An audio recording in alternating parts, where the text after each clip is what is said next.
certain season. Luke chapter 2, verse 41. Luke chapter 2, verse 41. Now, this is when Yahushua was a child, and it's going to give you the description of what was going on during that time.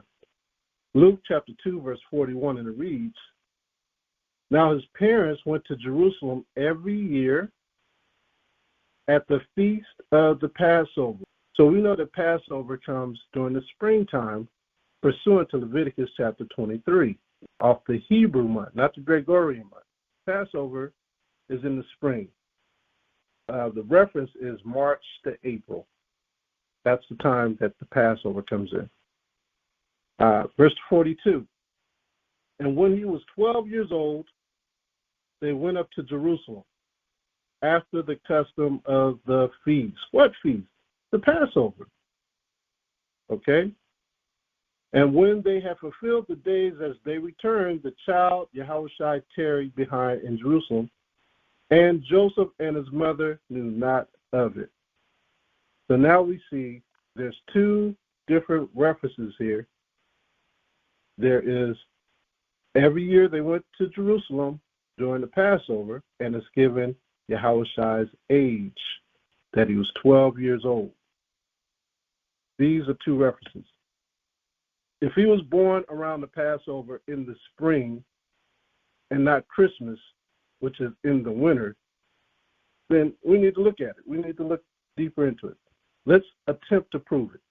Let's look at the seasons surrounding his birth.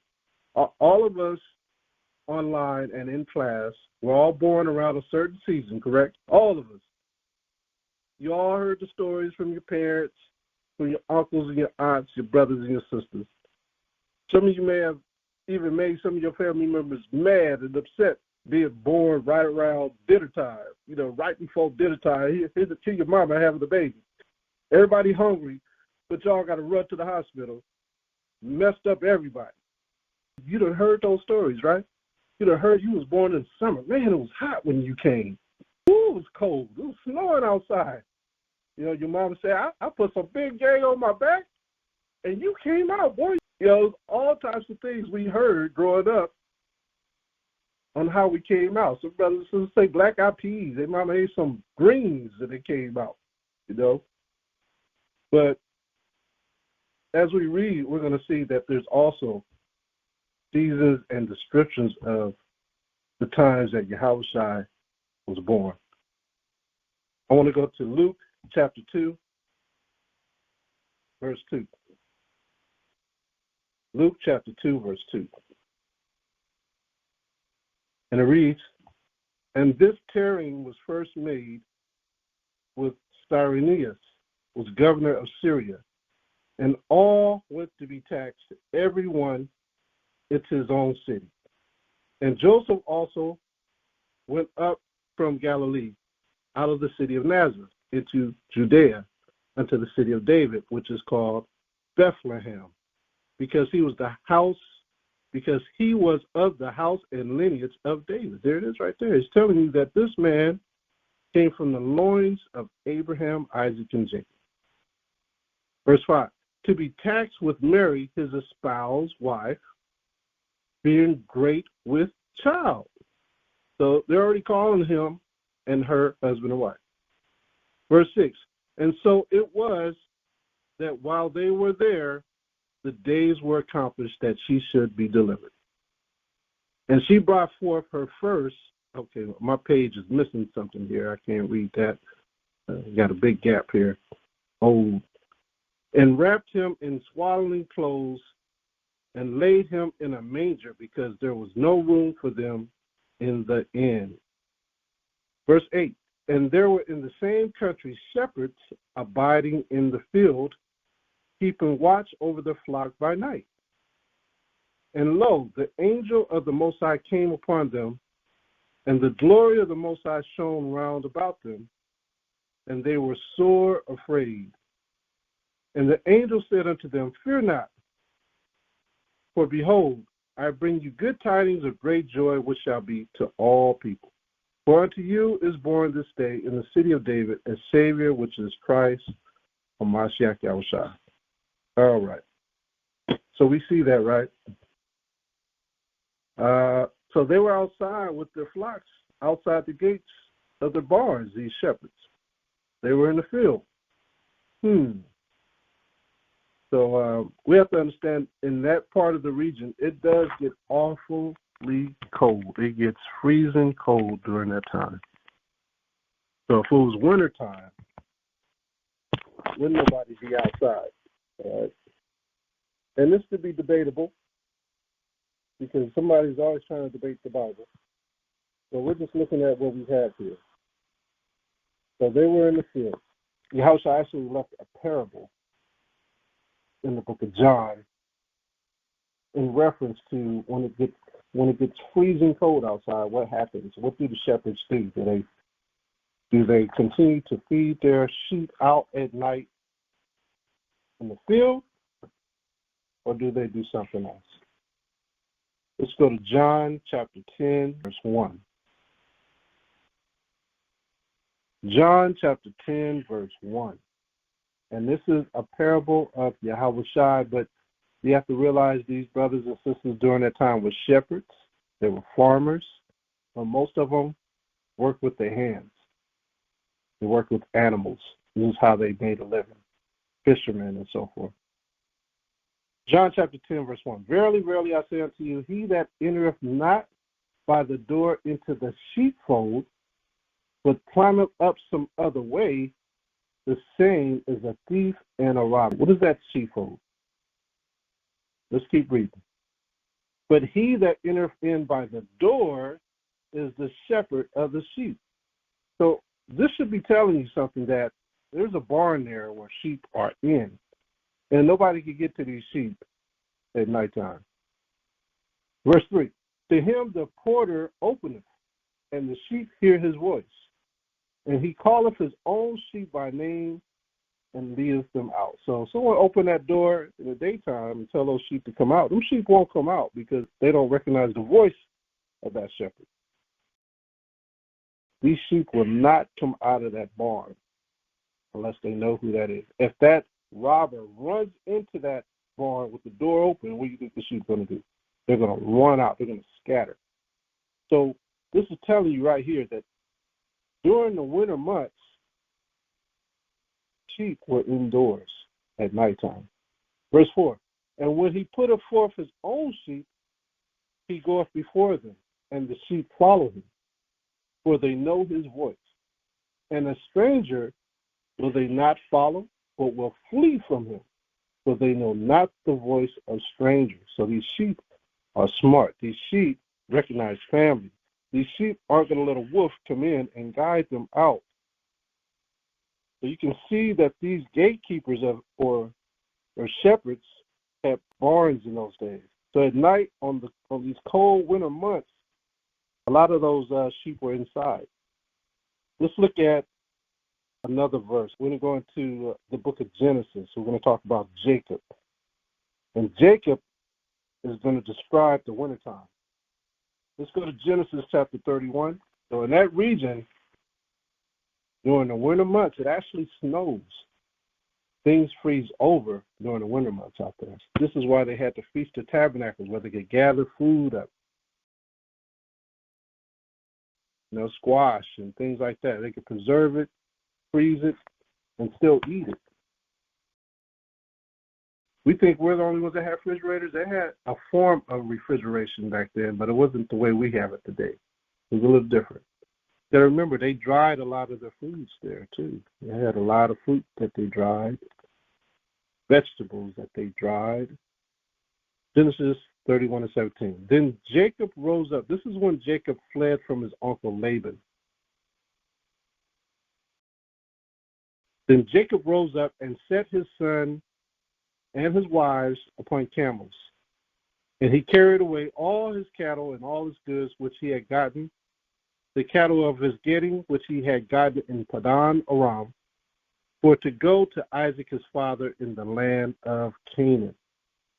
And Laban went to shear his sheep. Now, a lot of you brothers that might be on farms that hear this, well, it had to be springtime because, look, or summertime because he sheared his sheep. But There's different types of sheep. There's some sheep, they don't have to cut their wool at all yearly. But in Jerusalem, the sheep there, those certain types of sheep, I think they call them, they got different names for sheep. They got a caracal sheep there. There's mutton sheep in certain areas. There's Hampshire sheep in certain areas. All these sheep look different and can acclimate to different climates, and their whole genetics are different based on those climates. Here in the U.S., we have Dorset sheep. The parts of Africa, they have a sheep called the Dorpier sheep, which is hardier. It's used to that climate. They don't have as much hair as the hair of the sheep in the Middle East. Okay, so we have to understand that the hair of the sheep in the Middle East, or the wool, they cut that hair at will. They can cut that hair twice a year. Most of the time, most sheep, you cut the hair once a year. But in that region, they cut it twice a year. Once in the springtime, secondly, because they have a large portion of sheep and they need to get them in the barn, so they shave off their hair a little bit more so they all could fit in the barn. Okay, we have to think about that too. So when you see in verse 19, and Laban went to shear his sheep, you have to think about the times that they were living in and the barns that they had. The more abundant sheep they had, the better off they were, the richer they were, the more hardier they were. Verse 19, and Laban went to shear his sheep, and Rachel had stolen the images that were her father's. And Jacob sailed away unawares to Laban the Syrian, and that he told him not that he fled. So he fled with all that he had, and he rose up and passed over the river, and set his face toward the Mount Gilead. And it was told Laban on the third day that Jacob was fled. When you look at this verse, Laban should be ashamed of this, that he forced his nephew to leave like this. Genesis chapter 31, verse 36. And Jacob was wroth and chid with Laban. And Jacob answered and said to Laban, what is my trespass? What is my sin, that thou hast so hotly pursued after me? Whereas thou hast searched all my stuff, what liest thou found of all thy household stuff? He's looking for his images. Set it here before my brother and thy brethren, that they may judge betwixt us both. This 20 years have I been with thee. Thy ewes, the ewes are female sheep. The ewes and thy she-goats have not cast their young. They haven't even bared their own babies. When do animals give babies? They do it in the springtime. So at this particular time, it was winter. Thy ewes and thy she-goats have not cast their young, and the rams of thy flock have I not eaten. He hasn't even eaten his rams. Why? There's no feast days coming up. We only ate our meat during feast days and festivals like weddings and so forth. There were no feast days coming up back in those days. There were no feast of dedication during that time.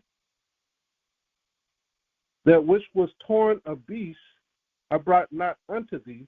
I bear the loss of it.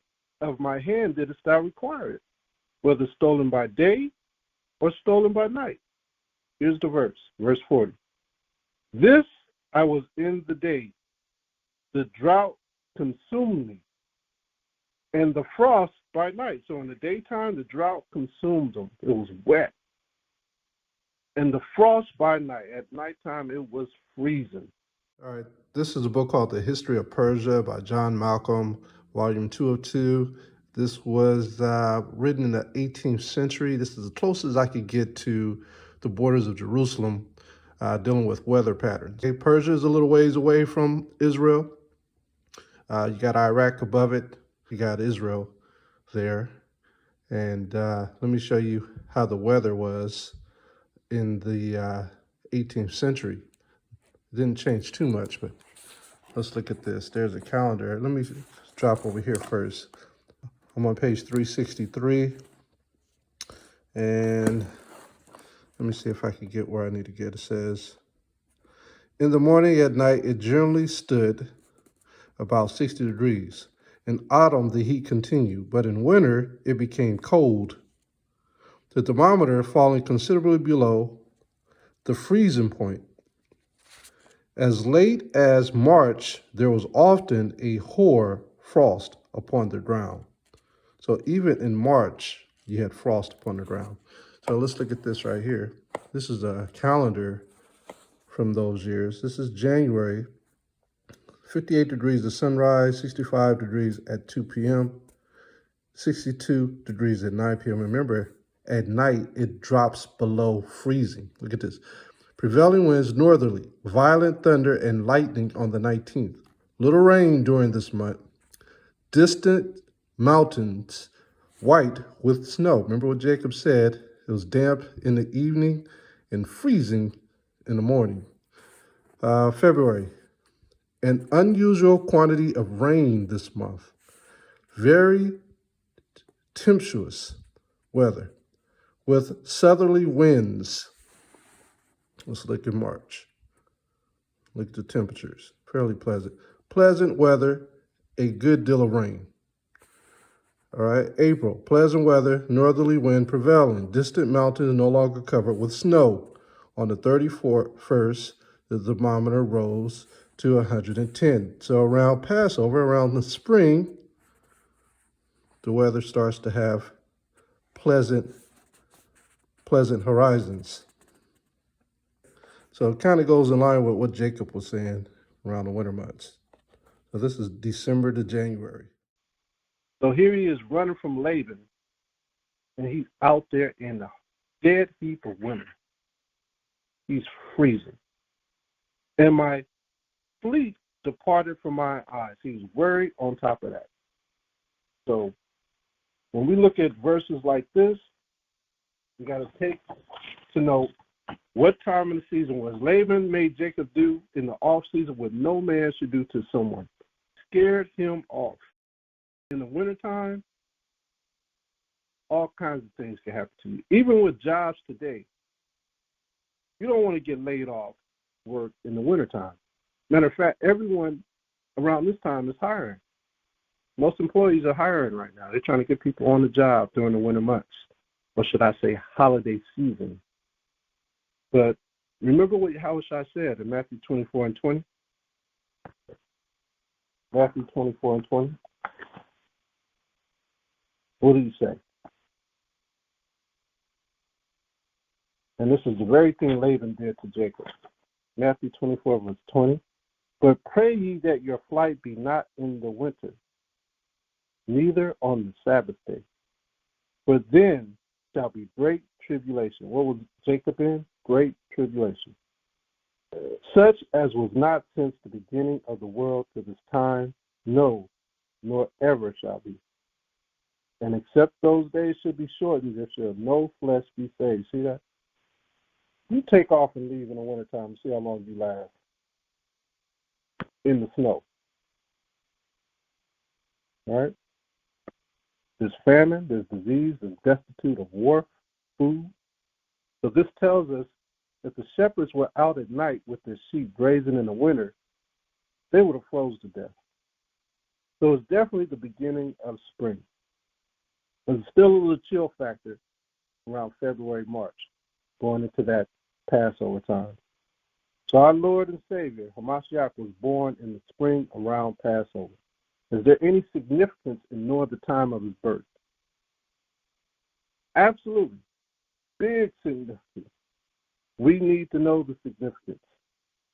Okay? It is a similitude of how the Most High will gift us with this promise. For our love for him through the paths of righteousness through Hamashiach Yahushua. When we look at how the Most High substantiates what we'll get, let's go to Revelation 21 and 2. The whole significance of Yahushua being born in the springtime is just like animals. When do they have their babies? In the springtime, when it is new. Not in the heat of winter, when it is freezing. Revelation chapter 21, verse 2. Revelation chapter 21, verse 2. And I, John, saw the holy city, New Jerusalem, coming down from the Most High out of heaven, prepared as a bride adorned for her husband. And I heard a great voice out of heaven saying, Behold, the tabernacle of the Most High is with men, and he will dwell with them, and they shall be his people, and the Most High himself shall be with them, and be their power. And the Most High shall wipe away all tears from their eyes, and there shall be no more death, neither sorrow nor crying, neither shall there be any more pain, for the former things are passed away. What happens when the springtime comes? Everything that was dead in the winter goes away. Flowers are reborn. Everything is reborn. Look at verse 5. And he that sat upon the throne said, Behold, I make all things new. This is why Yahushua was born in the spring, a new beginning. And he said unto me, Write, for these words are true and faithful. This is why Yahushua came. He said he makes all things new. You celebrating Christmas, you ain't making things new. You're keeping things dead. Let's go to Luke chapter 2. Luke chapter 2, verse 48. This is what Yahushua came to do. Remember, he tarried behind his parents in Jerusalem. Verse 48. And when they saw him, they were amazed. Who saw him? His parents. And his mother said unto him, Son, why hast thou thus dealt with this? Behold, thy father and I have sought thee sorrowing. And he said unto them, How is it that ye sought me? What must you know that I must be about my father's business? That's what Yahushua is all about his father's business, about making us new, or putting us on the righteous path to become new. Verse 50, and they understood not the saying which he spoke unto them. They couldn't get it. Just like some of our people can't get it. We are trying to make things new for everybody else. Keep the law, statutes, and commandments so we can become new again. Just like the Yahushua, it says that he walked in the temple on the Feast of Dedication in the winter. He was being obedient. His business was to give us a reflection of the promise that he will renew everything, including the temple.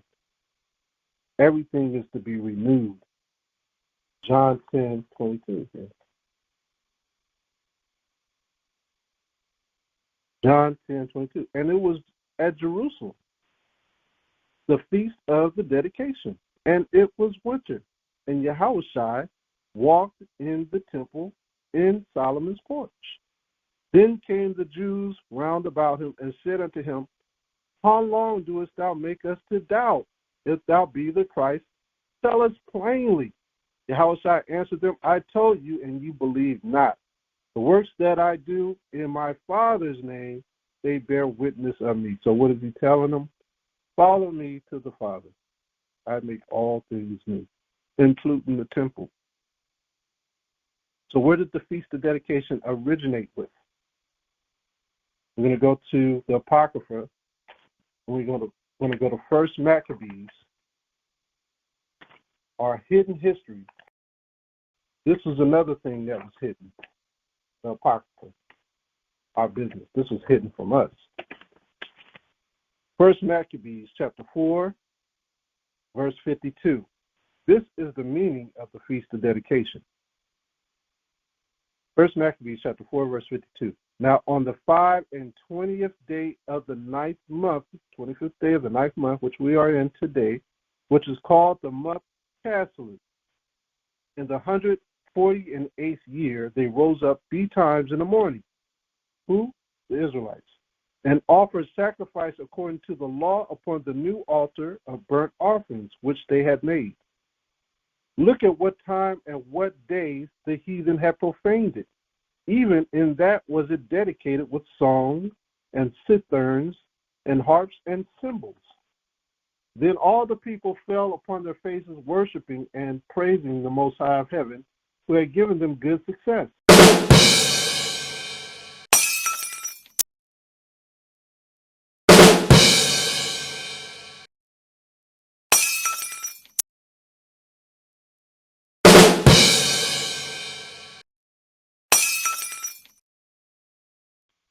And so they kept the dedication of the altar 8 days and offered burnt offerings with gladness and sacrificed the sacrifice of deliverance and praise. This is what Yahushua was doing.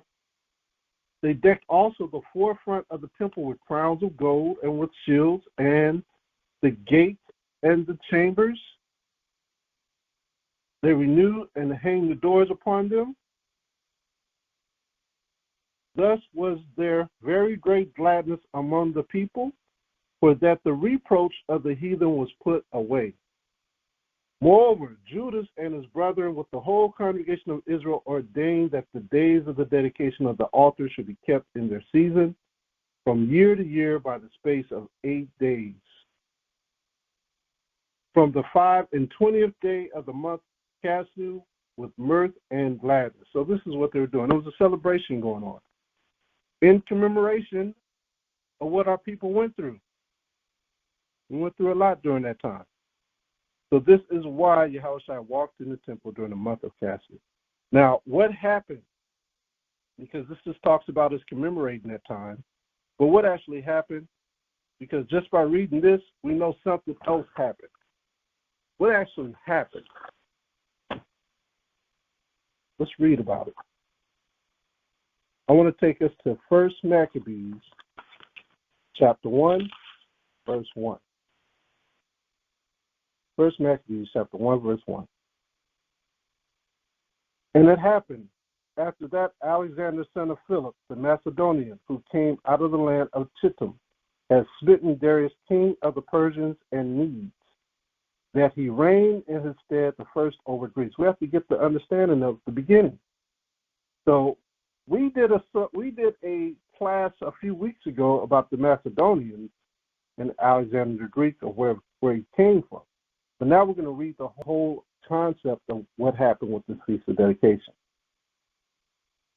And many, verse 2, and made many wars and won many strongholds and slew the kings of the earth. So this man was killing all types of nations, kingdoms, with his army. And went through to the ends of the earth and took spoils of many nations, insomuch that the earth was quiet before him. Whereupon he was exalted and his heart was lifted up. He was a killing machine. He knew how to bring everyone down to their knees. And who set this man up? The Most High set him up. We read that in the book of Daniel. The Most High set up Alexander the Greek, and he was the third kingdom to come, the third beast. Verse 4, and he gathered a mighty stronghold and ruled over countries and nations and kings who became tributaries unto him. And after these things he fell sick and perceived that he should die. This man was gay. I don't know if y'all know, he was a homosexual. He had children too. He went both ways. Verse 6, wherefore he called his servants such as were honorable and had been brought up with him from his youth, and parted his kingdom among them while he was yet alive. So don't underestimate these homosexuals. Some of these dudes could fight. Alexander the Greek was a flaming homosexual. Look at him that way. He was destroying everybody and everything. Most I allowed him to. Verse 7. So Alexander reigned 12 years and then died. And his servants bare rule, everyone in his place. And after his death, they all put crowns upon themselves. So did their sons after them many years. Look at this one. And evils were multiplied in the earth. This is when the earth started to basically got a form of cancer. And there came out of them a wicked root, Antiochus, surnamed Epiphanes, son of Antiochus the king, who had been a hostage at Rome. And he reigned in the 137th year of the kingdom of the Greeks. Let's read the 14. In those days went there out of Israel wicked men. So, like I said, it was a cancer. It started to turn our own people into men like the Greeks. They became wicked too, who persuaded many, saying, let us go and make a covenant with the heathen that are round about us, For since we departed from them, we have had much sorrow. So this device pleased them well. Then certain of the people were, it's hard to fight against our people when they're in this mode, gainsaying with a strong heathen. It's hard to fight against them because they could turn and go get help from the wicked. You see? Verse 13, especially when the Most High is allowing it to go on. Verse 13, then certain of the people were so forward hearing that they went to the king, who gave them license to do after the ordinance of the heathen, which was wickedness. Whereupon they built a place of exercise at Jerusalem according to the customs of the heathen. They built a place of exercise.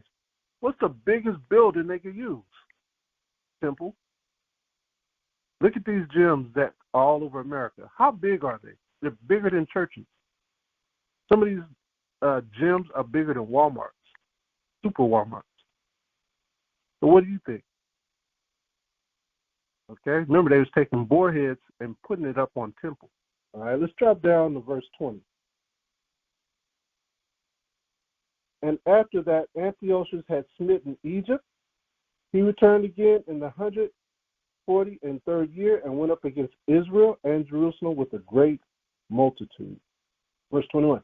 And entered proudly into the sanctuary and took away the golden altar and the candlestick of light, which is the menorah, and all the vessels thereof. We're going to keep reading. Check this out. And the table of the showbread and the pouring vessels and the vials, and the censers of gold, and the veil, and the crowns, and the golden ornaments that were before the temple, all which he pulled off.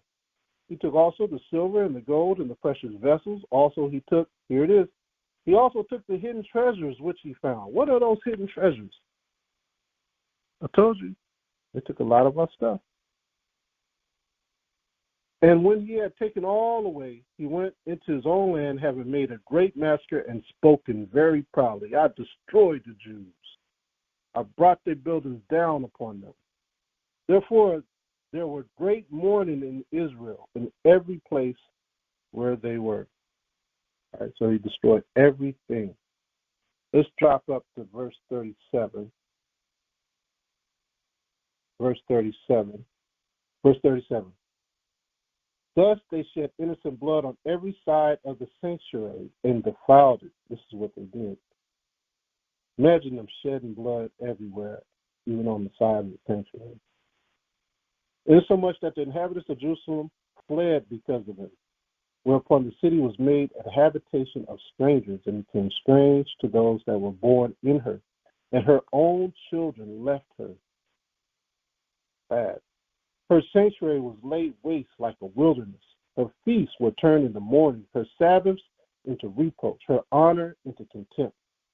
As had been her glory, so was her dishonor increased, and her excellency was turned into mourning. Moreover, King Antiochus wrote to his whole kingdom that all should be what? One people, just like we read in Genesis chapter 11. This is what Nimrod did. Same thing. Just like what America's doing. America's doing this today. Verse 42. And everyone should leave his laws. So all the heathen agreed according to the commandment of the king. Just like today. Coming to America, you got to put all your customs away. You better do it at your own house. But you slowly start seeing these immigrants coming into this country, keeping Christmas, keeping Thanksgiving. They put up their lights on their homes, on their apartments. You know, they start to fall in line with the heathen. Verse 43. Yea, many also of the Israelites consented to his religion and sacrificed unto idols and profaned the Sabbath. Why? Because they didn't want nobody to call them out, keeping the Sabbath days, as being an Israelite.